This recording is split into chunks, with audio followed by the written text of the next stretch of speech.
I want to state outright, up front, just so I don't get a flood of angry neckbeards yelling at me about it in the comments. I am not a lore master, and I don't claim to be. This is not meant to be any sort of canonical lore theory. I'm nowhere near versed enough for that. It is purely a fun, random thought exercise I did while I was bored sitting in the waiting room in the doctor's office a few weeks ago that I thought some other people might find interesting. I am not a bibliophile. I haven't read every last comic book ever printed. I haven't even seen every single Marvel movie. I am what you might most generously call a lore and theory generalist. Basically, I know a little about a lot of things, but my experience with most goes only just deep enough to draw blood, if that. And as such, the greater majority of what I'm about to say comes from various official lore books, where applicable encyclopedias, YouTube videos, and wikis.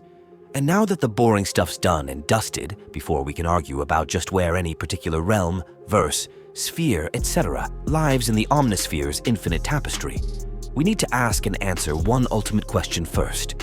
Who runs this whole spiked juice stand? That is, who sits above them all at the center of the void?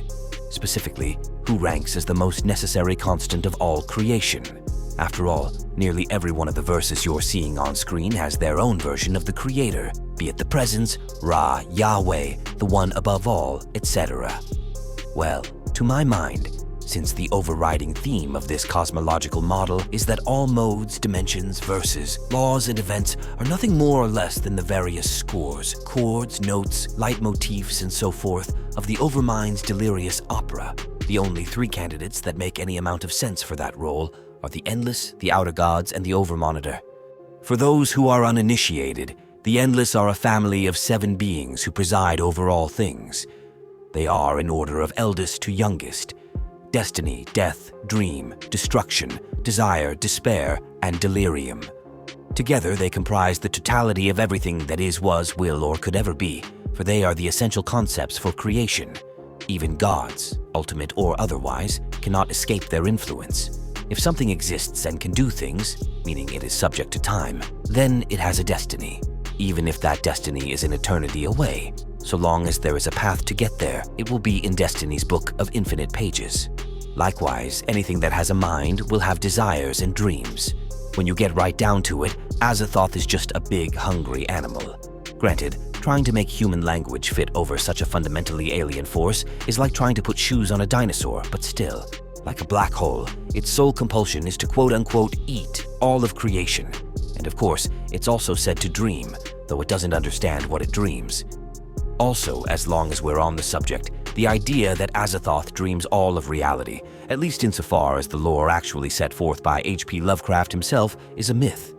I'll refer you to the video by Literary Who, linked in the description, for the full answer to the question of where this long game of Chinese whispers started, but the TLDR of it is, Yog-Sothoth is asleep, but he does not dream reality. The Outer Gods keep Yog-Sothoth asleep and feed him sacrifices, because if he were ever to wake, the very first thing he would do is eat them. The confusion came from people reading section of the poem Fungi from Yog-Sothoth that talks about Yog-Sothoth, conflated it with a creator god called Mana-Yud-Sushai from a different mythos by a different writer, Edward Plunkett, who was a contemporary of Lovecraft, then clumsily justified their conflating the two by the fact that Lovecraft was a fan of Plunkett's work. You see the problem here? Now, there is still one more behemoth in the room who demands acknowledgement. The third and final being, if indeed it can be labeled such, in our Aleph pantheon, the Overmonitor from beyond DC's multiversal source wall. Basically, recall God, or whatever you want to call this toothy white thing from Full Metal Alchemist, except that DC's version apparently was surprised to find creation, the DC multiverse, upon its otherwise pristine surface, and so sent the Monitor in to investigate, which then promptly split in twain after experiencing duality for the first time, thus creating the Anti-Monitor, which in turn created the eternal struggle between good and evil. It's a whole thing, don't worry about it. For right now, the point is, the Overmonitor has been outright stated to be an analog for DC's editors and executives. And by that same stroke of the genius pen, the source that is the Overmonitor's substance is the comic artist, the Presence.